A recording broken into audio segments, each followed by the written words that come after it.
রাতের বেলা একটা কম বয়সী মেয়ে ফাঁকা রাস্তা দিয়ে দৌড়ে যাচ্ছে। সাথে সে এক বোনের হাত ধরেছিল আর এক বোনকে কোলে নিয়েছিল। মেয়েটি কান্না করতে করতে দৌড়াচ্ছিল। হঠাৎ করে একটা গাড়ির সামনে এসে গেল। ড্রাইভার গাড়ি দিয়ে মেয়েটিকে, আমি হঠাৎ করে চিৎকার করে উঠলাম। আজকে আবার এই স্বপ্নটা দেখলাম, যেটা আমি প্রায়ই দেখি।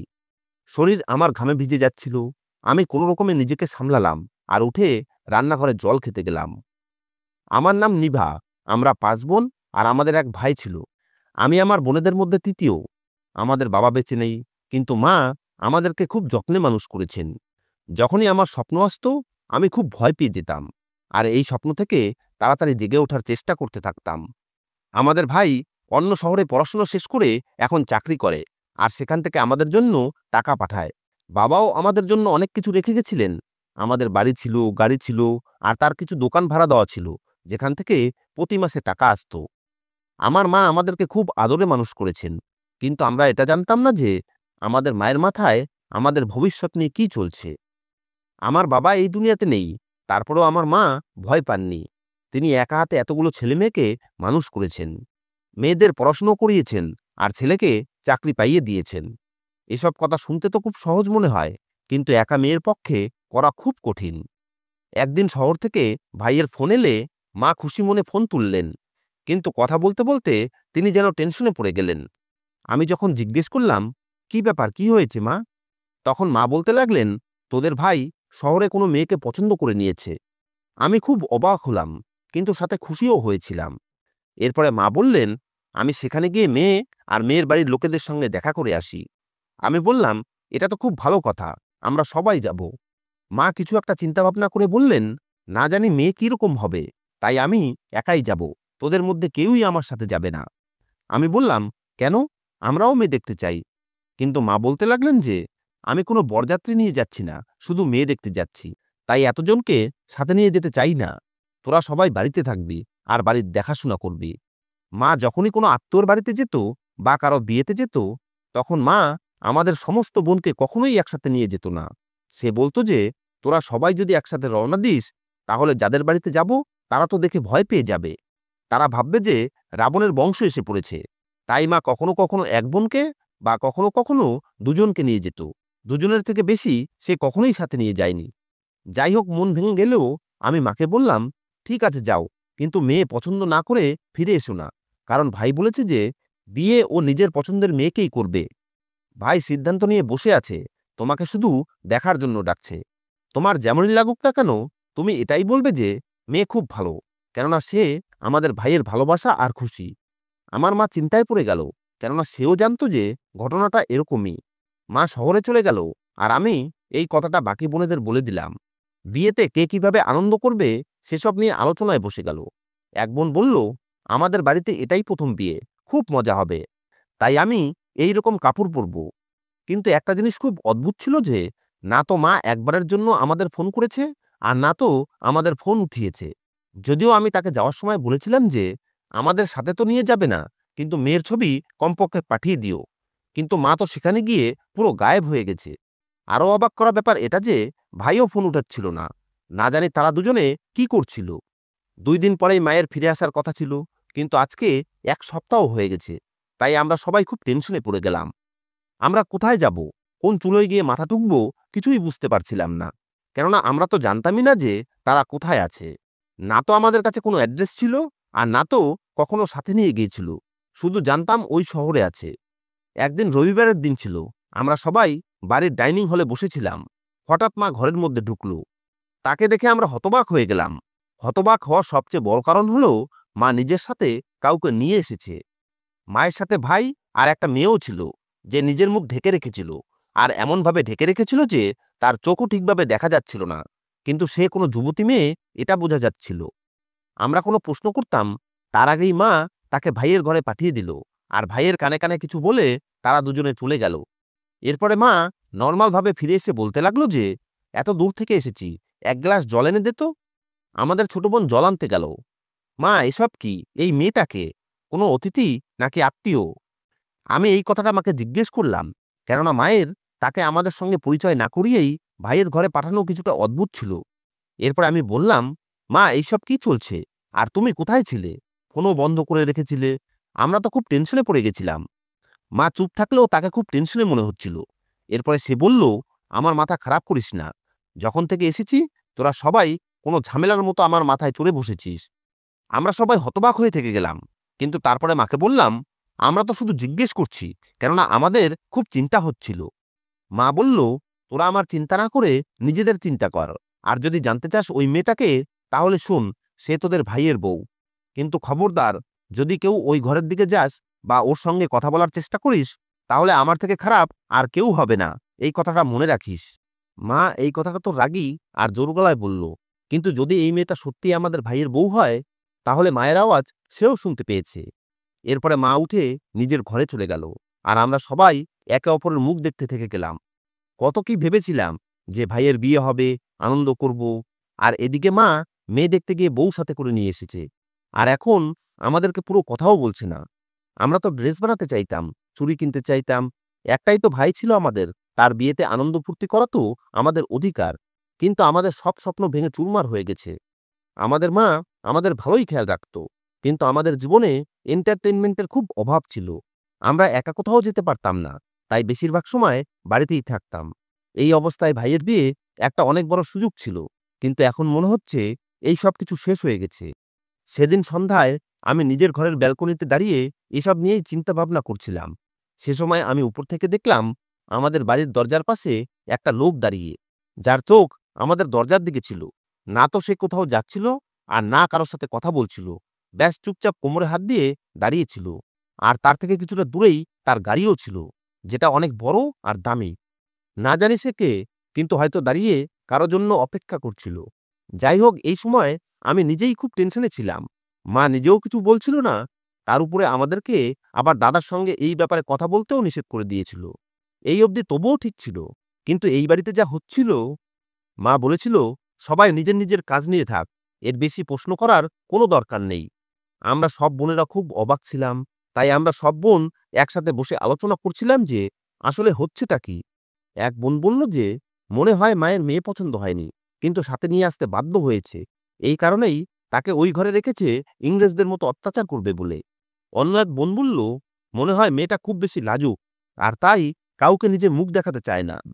আমার মাথায় এই কথাটা আসছিল যে হয়তো ভাই সেখানে আগেই বিয়ে করে নিয়েছিল, তাই মা রেগে মেয়েকে নিয়ে তো এসেছে, কিন্তু এখন সে নিজেই বুঝতে পারছে না যে সে কি করবে। কেননা পাড়ার লোকেরা, বন্ধু বান্ধব প্রশ্ন করবে। আমাদের আত্মীয় ছিল না, কিন্তু কিছু বন্ধু আর প্রতিবেশী ছিল, যাদের সাথে আত্মীয়তার থেকেও বেশি সম্পর্ক ছিল। তাদেরকে কি জবাব দেবে? এমনিতে তো ভাই আমাদের থেকে দূরে অন্য শহরেই থাকতো, সেখানেই পড়াশোনা করত, আর তারপরে সেখানেই কাজও করতে শুরু করেছিল। কিন্তু তারপরেও আমাদের সমস্ত বোনকে খুব ভালোবাসতো। সেই ভাইও কিছু বলছিল না, আর মা তো ওর সাথে কথা বলতেও মানা করেছিল, আর নিজেও খুব বেশি টেনশনে ছিল।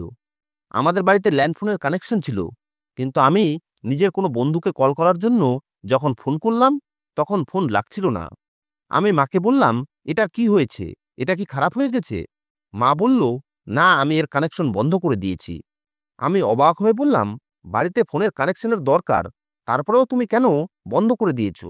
এটারও কানেকশন নতুন বউয়ের সাথে নেই তো? এই সব কিছু আমার মা নিজেই করায়নি তো, যাতে আমরা কোনো আত্মীয়র কাছে ফোন না করতে পারি? আমার মায়ের উদ্দেশ্য নিজের বৌমার উপরে টর্চার করার ছিল না তো? এই জিনিসটা বোঝা আমাদের ক্ষমতার বাইরে ছিল। হঠাৎ করেই ফোনের কানেকশন কেন বন্ধ করে দেওয়া হলো? আজকাল মা আমাদের বাড়ি থেকে বাইরে যেতে দিত না।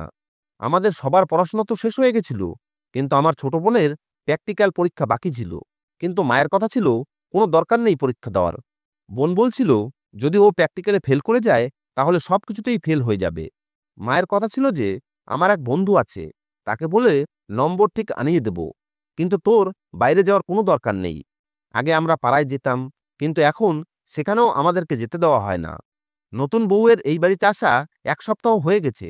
সেও ঘরের মধ্যে বন্দী হয়ে বসে আছে, কিন্তু তার কোনো জিনিস নিয়েই কোনো চিন্তা ছিল না। বাইরে বেরোনোর শখও ছিল না, আর ভাইও সেই ঘরের মধ্যে যেত না।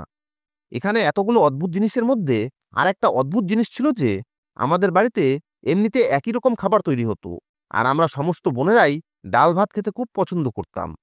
কিন্তু আজকাল বাড়িতে মাংস রান্না হচ্ছিল, আর সেটাও শুধুমাত্র নতুন বউয়ের জন্য, যেটা তার ঘরে মা নিজেই দিয়ে আসতো। হয়তো নতুন বউ ডাল ভাত একদমই খেত না। একদিক থেকে আমাদের এরকম মনে হতো যে মা নতুন বউয়ের উপর অত্যাচার করছে, কিন্তু অন্যদিকে এটাও বুঝতে পারতাম না যে মা তার এত খাওয়ার বায়না কিভাবে পূরণ করছে। সে যা চাইতো তাকে সেটাই দিতে হতো। মায়ের আমাদের উপরে ভরসা ছিল না যে আমরা হয়তো ভালো খাবার রান্না করতে পারি না। এই কারণে সে নিজেই নতুন বউয়ের জন্য খাবার আর নাস্তা বানাতো। আবার কখনো কখনো বাইরে থেকেও অর্ডার করে খাবার আনিয়ে নিত। একদিন আমরা সব বোনেরা মায়ের কাছে গেলাম, কারণ আমরা বিরক্ত হয়ে গেছিলাম। আমরা মাকে গিয়ে বললাম, এই বাড়িতে কি হচ্ছে? তুমি আমাদেরকে কিছু বলছো না। এই মেয়েটা কে, যে হঠাৎ করে আমাদের বাড়িতে এসে এখন অবধি একটা ঘরেই বন্দী হয়ে আছে? তুমি বলো এ আমাদের ভাইয়ের বউ, কিন্তু তুমি তার মুখ অবধি আমাদের দেখতে দাও না। তুমি ভাইয়ের বিয়ে একা কিভাবে দিয়ে দিলে? আমাদেরকে কেন বলনি? তার উপরে সেখানে গিয়ে তুমি নিজের ফোন বন্ধ করে রেখেছিলে।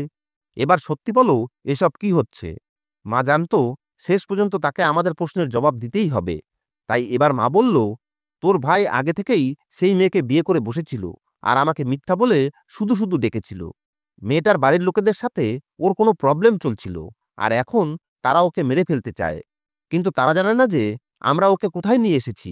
এই কারণেই ও বাইরে যেতে পারে না, আর কাউকে নিজের মুখও দেখাতে পারে না। মায়ের কথা অদ্ভুত লাগলে আমি বললাম, অন্য কাউকে মুখ দেখানোর ব্যাপারটা না হয় বুঝতে পারলাম, কিন্তু আমাদেরকে তো মুখ দেখাতে পারে। যদি ও এত বড় সমস্যার মধ্যে থাকে, তাহলে আমরা সবাই ওর সাথ দেব, কেননা এখন সে আমাদের বাড়ির সদস্য। কিন্তু তুমি তো ওকে এমনভাবে লুকিয়ে রেখেছো যেন আমরা ওর শত্রু। আর বাড়িতে তুমি এটা কি লাগিয়ে রেখেছো? ফোন কেটে দিয়েছো, আমাদেরকে কোথাও বাইরে যেতে দাও না। মা বলল, এই সব কারণেই বাইরে যেতে দিচ্ছিলাম না। কি জানি হয়তো বদলা নেওয়ার জন্য তারা তোদের মধ্যে কাউকে কিডন্যাপ করে নিল। এই কথাটা আমার ঠিক মনে হলো। আজকাল লোক বদলা নেওয়ার জন্য সবকিছুই করতে পারে। হয়তো এই কারণেই মা টেনশনে থাকতো। তাই আমি মাকে বললাম, আমাদের তার সঙ্গে দেখা করতে দাও। মায়ের কথা ছিল, তোরা চিন্তা করিস না, আমি তোদের সঙ্গে অবশ্যই দেখা করাবো। কিন্তু আমার একটা কথা বোঝার চেষ্টা কর, আমার অবস্থাটা বোঝার চেষ্টা কর। আমি খুব টেনশনে আছি, আর তোদের ভাইও খুব টেনশনে আছে। ও এই মেয়েটাকে খুব ভালোবাসে, কিন্তু অনেক রকম সমস্যায় ফেঁসে আছে। আমাদেরকে এক এক পা অনেক চিন্তা ভাবনা করে আগাতে হবে, না হলে অনেক বড় সমস্যায় ফেঁসে যাব। আজকাল লোক বদলা নেওয়ার জন্য কি না করে বসে। এই কারণে শুধু এটাই ভাবছে তোদের ভাই নিজের সাথে আমাদেরকেও একটা সমস্যায় ফেলে দিয়েছে। কিন্তু এই অবস্থায় ওকে একলা ছাড়িস না। মা এদিক ওদিকের কথা বলে আমাদেরকে সান্ত্বনা দিয়ে দিল, আর আমরাও টেনশন ফ্রি হয়ে গেলাম। কিন্তু মা নিজেই আজকাল খুব টেনশনে থাকতো। একদিন তো মাথা ঘুরে পড়ে গেল। ডাক্তারকে ডাকলে সে দেখে বলল, ব্লাড প্রেশার খুব হাই হয়ে গেছে, এনাকে কোনো টেনশন নিতে নিষেধ করবে। আমি মাকে বললাম, এতটাও কি চিন্তা করো? এতে তো নিজের শরীর খারাপ করে নিচ্ছ। রাতের বেলা মা ঘুমাতে পারত না, যখন তখন উঠে কান্না করতে থাকতো। বাড়ির অবস্থা দেখে আমরা সবাই খুব বিরক্ত হয়ে গেছি। আমাদের এরকম মনে হতো যে কেউ যেন আমাদের নজরবন্দি করে রেখেছে। কোথাও যেতেও পারতাম না, কাউকে ফোনও করতে পারতাম না। এই অবস্থায় একদিন ব্যালকনিতে দাঁড়িয়ে আমি আর আমার বড় বোন চা খাচ্ছিলাম। তখন আবার আমি সেই লোকটাকে দেখলাম, যে আমাদের বাড়ির বাইরে দাঁড়িয়েছিল। আমি আমার দিদিকে বললাম, আমি এই লোকটাকে আগেও দেখেছি। আমার দিদির কথা ছিল যে প্রথমে হয়তো এমনিতেই দাঁড়িয়েছিল, বা হয়তো কারো অপেক্ষা করছিল, কিন্তু আজকে কেন দাঁড়িয়ে আছে? আমি বললাম, দেখ, এর কাছে এত বড় গাড়ি আছে, কিন্তু এখানে এমনভাবে দাঁড়িয়ে আছে যেন চৌকিদারি করছে। আমার দিদি বলল, ভাইকে গিয়ে বলি, এর সঙ্গে কথা বলে দেখবে। এর কি কাজ আমাদের বাড়ির সামনে যে দাঁড়িয়ে আছে? আমি বললাম, না না, ভাইকে বলিস না, না হলে হয়তো ঝগড়া টগড়া বাঁধিয়ে বসবে। তার থেকে বরং দেখি সে কি করে। কিন্তু আমরা এটা দেখে হতবাক হয়ে গেলাম যে সে সারাদিন সেখানেই দাঁড়িয়ে থাকতো, আর রাত হলে গাড়ির ভেতরে গিয়ে ঘুমিয়ে পড়তো, না হলে এদিক ওদিক হাঁটাহাঁটি করতে থাকতো, বা কারোর সাথে ফোনে কথা বলতে থাকতো। এসব দেখার পরে একদিন আমি আমার বোনেদেরকে বলে দিলাম যে আমার মনে হয় নতুন বউ একটু বেশিই চালাক, সে মাকে বোকা বানাচ্ছে। আমাদের তাই মাকে বলতে হবে যে আমরা ঘরের মধ্যে যেতে চাই। যদি সে সত্যিই অসুবিধায় থাকে, তাহলেও আমরা বাড়ির লোক, কোনো প্রতিবেশী না যে আমরা কাউকে কিছু বলে দেব। মায়ের সঙ্গে আমরা কথা বললাম, আর মা বলল, ঠিক আছে, আমি তোদের ভাইয়ের বউয়ের সাথে তোদের দেখা করিয়ে দেব, কিন্তু তোরা তাকে কোনো উল্টোপাল্টা কথা বলতে পারবি না। এরপরে মা বড় দিদিকে বলল, আজকে রাতে তুই বৌমার সঙ্গে দেখা করবি। আমি বললাম, আমরা সবাই একসাথে কেন যেতে পারবো না? তখন আমার মা বলল, আমি যেমনটা বলছি তেমনটাই হবে, না হলে আমি তোদের কথাও মানব না। আমার বড় দিদি আমার কাঁধে হাত রেখে বলল, আমাকে যেতে দে, দেখে আসতে দে যে মেয়েটা কেমন। কমপক্ষে মা মেনে তো নিয়েছে। আমি খোঁজ নিচ্ছি, জিজ্ঞেস করে দেখি ঘটনাটা কি, দেখি দুজনের কথা মেলে কিনা। যদি মা মিথ্যা বলে থাকে, তাহলে তাদের কথা একে অপরের সাথে মিলবে না। শুধু অদ্ভুত লাগছে এই জিনিসটা ভেবে যে নিজের বাড়িতেই গোয়েন্দাগিরি করতে হচ্ছে। দিদি রাতের বেলা ঘরের মধ্যে চলে গেল, আর আমি ওর অপেক্ষা করতে থাকলাম।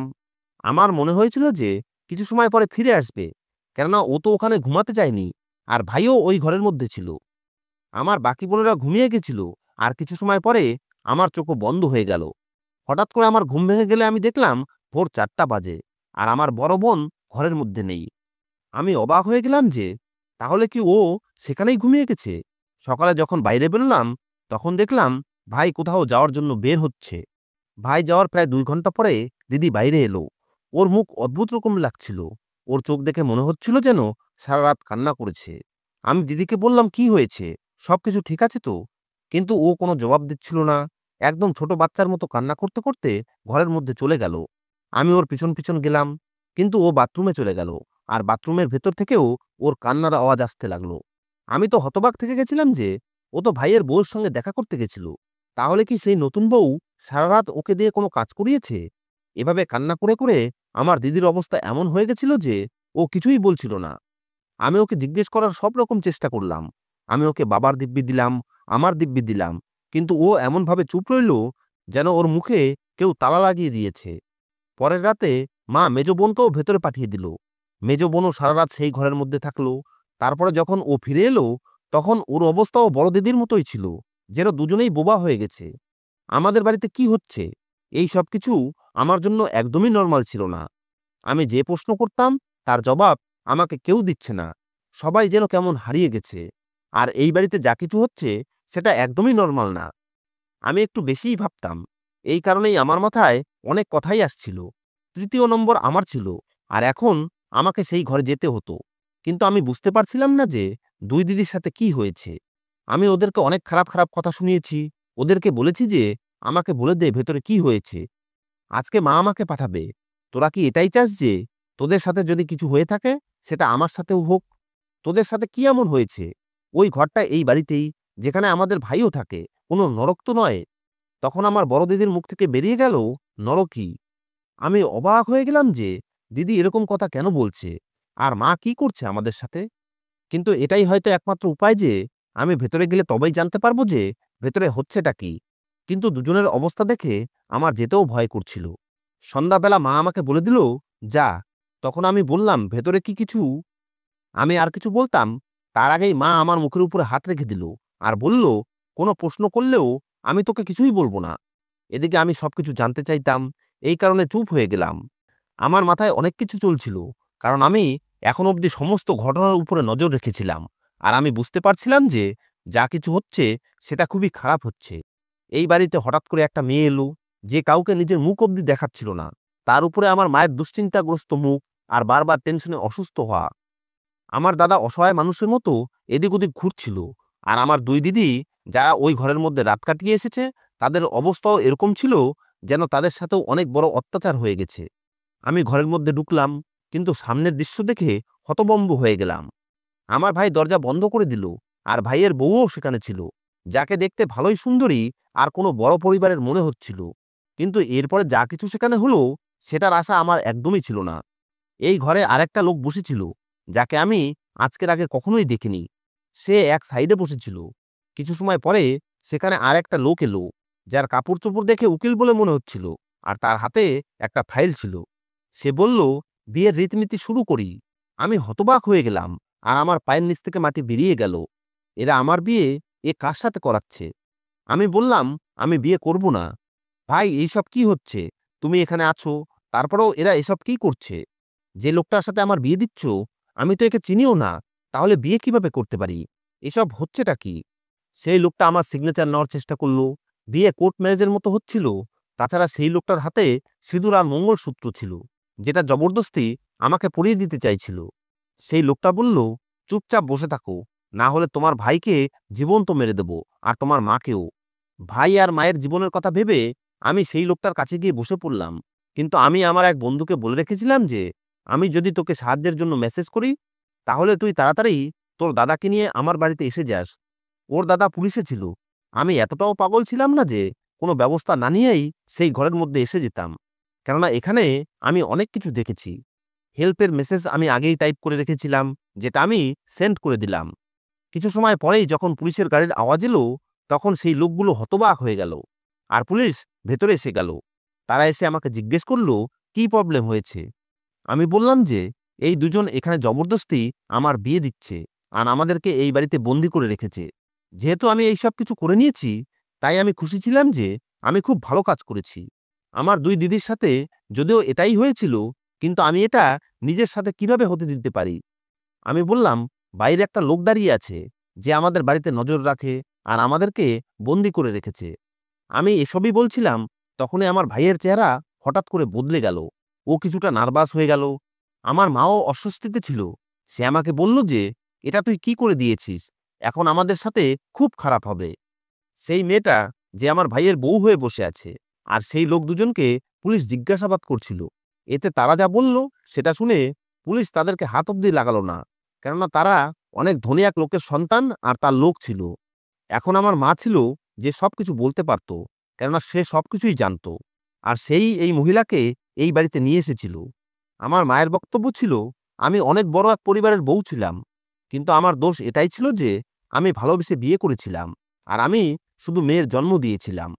যখন আমার ৫ নম্বর মেয়ের জন্ম হলো, তখন এই লোকেরা আমাদেরকে বাড়ি থেকে বের করে দেয়। আর না শুধু এতটুকুই, বরং তারা আমাকে আর আমার মেয়েদেরকে মেরে ফেলতে চাইতো।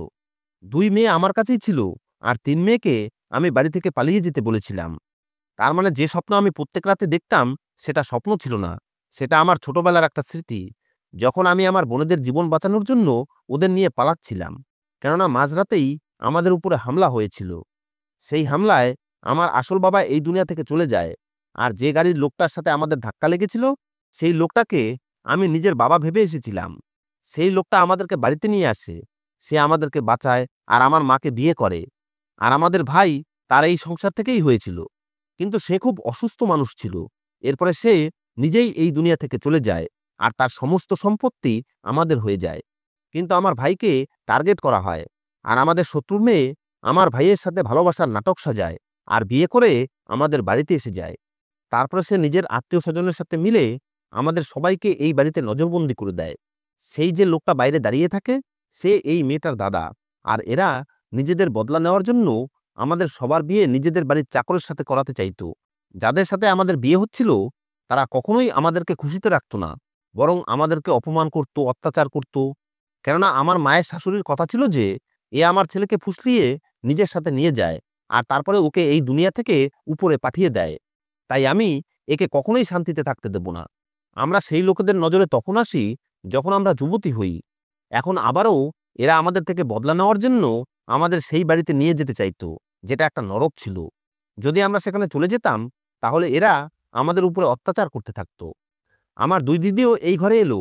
ওদের সাথেও জোর জবরদস্তি বিয়ে হয়েছিল। সমস্ত কিছু জানা হয়ে গেলে একজন উকিলকে ডেকে নিয়ে আসা হয়। সমস্ত কিছু শুনে সে বলল, জোর করে বিয়ে হয়েছে যখন, তখন আমরা খুব সহজেই আপনার বোনেদের ডিভোর্স করিয়ে দিতে পারবো। তারপরেও পুলিশ যখন সেই ছেলেদের উপরে চাপ দিল, তখন তারা আমার বোনেদেরকে ডিভোর্স দিয়ে সেই সম্পর্ক থেকে স্বাধীন করে দিল। এরপরে আমার ভাইও সেই মেয়েকে ডিভোর্স দিয়ে দিল। তারা খুবই পাওয়ারফুল লোক, তাই পুলিশ ওদের বিরুদ্ধে খুব বেশি কিছুই করতে পারত না। কিন্তু আমাদের কপাল ভালো যে আমার বন্ধুর দাদা আমাদের পাশে ছিল। এটা এত বছরের পুরনো ঘৃণা কিন্তু এখন অবধি শেষ হয়নি। সেই লোকগুলো আর মেয়েটা আমাদেরকে রাগী চোখে দেখছিল, যেন আমাদের উপরে এর বদলা অবশ্যই নেবে। কিন্তু পুলিশ তাদেরকে এখান থেকে নিয়ে গেল আর আমাদেরকে এই বুদ্ধি দিল যে আমরা যেন এখানকার সমস্ত কিছু বেচে দূরে কোথাও চলে যাই, কেননা এই ধরনের লোকেদের অনেক চেনা পরিচয় থাকে। আর কখনো কখনো এরকম হয় যে এই লোকেরা নিজেদের উদ্দেশ্য সফল হয়ে যায়। তোমাদের সবার কপাল ভালো, তাই তো সময় থাকতেই বেঁচে গেছো। কিন্তু এদের হাত অনেক বড়, তাই তোমরা এই বাড়ি বিক্রি করে এখান থেকে অন্য কোথাও চলে যাও। আমরা সেরকমই করলাম। আমরা বাড়ি বেচে দিলাম আর অন্য শহরে শিফট হয়ে গেলাম। অদ্ভুত কথা এটাই যে এখনো সবসময় ভয় লেগেই থাকে, যে কোনো সময় যা কিছু হয়ে যেতে পারে। এখন কয়েক বছর কেটে গেছে আর আমার ২ দিদির বিয়ে হয়ে গেছে। সবকিছু একদম নরমাল হয়ে গেছে। আমার মা একটা নতুন রাস্তা খুঁজে নিয়েছে। আমার মা এমন ছেলের সাথে আমার দিদিদের বিয়ে দিয়েছে, যারা বিয়ে করে ওদেরকে বাইরের দেশে নিয়ে যাবে। আমার মা বলেন যে আমি আমার মেয়েদের সম্বন্ধ এমন জায়গাতেই দেব যেখানে ছেলে বিয়ে করে ওকে নিজের সাথে বাইরের দেশে নিয়ে যাবে। শুধু এইভাবেই আমার মনে শান্তি আসবে, কেননা এরা সেখানে সেফ থাকবে। আমারও বিয়ে হতে যাচ্ছে, আর আমার সম্বন্ধ যে বাড়ি থেকে এসেছে সেই ছেলে দুবাইয়ে থাকে। সে বলেছে যে বিয়ের 2 সপ্তাহ পরেই সে আমাকে নিজের সাথে করে নিয়ে যাবে। না জানি কতদিন আমাদেরকে এই ঘৃণা থেকে পালিয়ে বেড়াতে হবে। কিন্তু ভগবানকে ধন্যবাদ যে আমরা এখন অবধি একদম ঠিক আছি, আর ভগবান চাইলে ভবিষ্যতেও ঠিকই থাকব। শেষে শুধু এটাই বলতে চাইব যে যেরকম কখনো কখনো কারো প্রচণ্ড ভালোবাসা দেখে আমরা হতবাক হয়ে যাই যে কাউকে এত ভালো কিভাবে বাঁচতে পারে, সেরকমই কখনো কখনো ঘৃণাও আমাদেরকে অবাক করে দেয় যে কেউ কাউকে এতটাও ঘৃণা কিভাবে করতে পারে। আমি আমার ঠাকুরমাকে কখনোই দেখিনি, কিন্তু আমার বিশ্বাস সে ভালো মহিলা না, যে আমাদেরকে শান্তিতে থাকতেও দিতে চায় না। আমার মায়ের সাথে এত খারাপ করেও তার মনে শান্তি আসেনি। এখন সে আমাদের ভাই বোনদের জীবন বরবাদ করতে চায়। সেই লোকেরা আমাদের থেকে পাওয়ারফুল, এটাই কারণ আমাদেরকে তাদের থেকে পালিয়ে বেড়াতে হয়। কিন্তু আমাদের শক্তি এটাই যে আমরা তাদের মতো খারাপ মানুষ নই। ধন্যবাদ বন্ধুরা।